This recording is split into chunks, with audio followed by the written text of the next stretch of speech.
Ni hao. Hi everyone. Welcome to Teacher World and thank you for tuning in with me today. Did you know that when you apply to teach abroad that you can apply to work for a private language center or an international school? What I liked about working for a private language center is that I received help every step of the way. I didn't have to pay for my flight leaving from New York. My visa was reimbursed. So whatever money I paid to get that working visa, it was reimbursed when I arrived in China. I received apartment accommodation or apartment assistance, I should say. So for the first 2 weeks, of course, you don't have an apartment.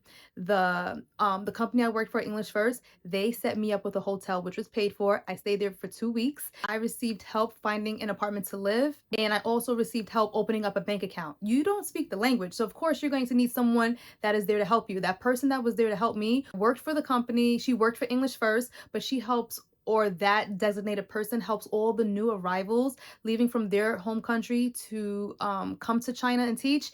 You get assistance from that person.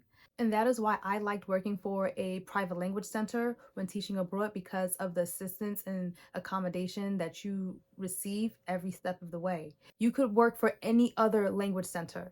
I just happen to choose English First, but there may be other ones that offer more benefits than working for English First.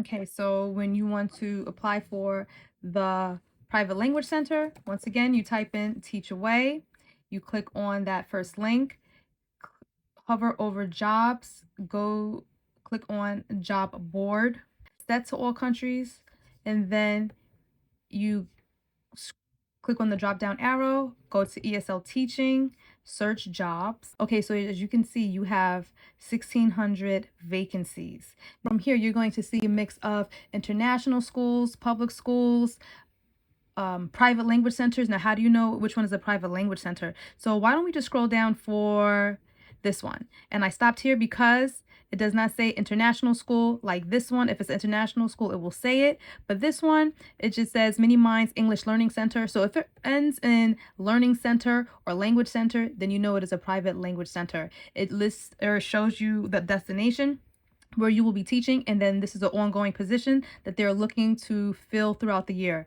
Once you click on that particular position, you scroll down, there's information about this position. So they're looking for, there's 5 vacancies. This is the student level, early childhood, elementary, middle school. These are all the eligible candidates. Okay, so even if you do not have a teacher certification, you can still apply to this job because it is a language center. The requirements: having a bachelor's degree, being a fluent English speaker. Okay, this part where it says university degree, TEFL, TESOL, or CELTA. TEFL and CELTA, these are certifications so that you can teach English abroad or online. TESOL, that is for a teaching certification. If you are a teacher, you are certified to teach in the state where you're certified. But TEFL and CELTA are certifications to teach abroad or online. Okay, and then you scroll down, there's some more information about the job, the pay. Once again, work visa is sponsored, assistance in finding housing. It's a 5-day work week. It tells you the days that you have off and public holidays. And here is a brief description of the job, and this is where you can apply. I hope this helps. If you found this video to be valuable and inspirational to you, please like and subscribe and stay tuned for more.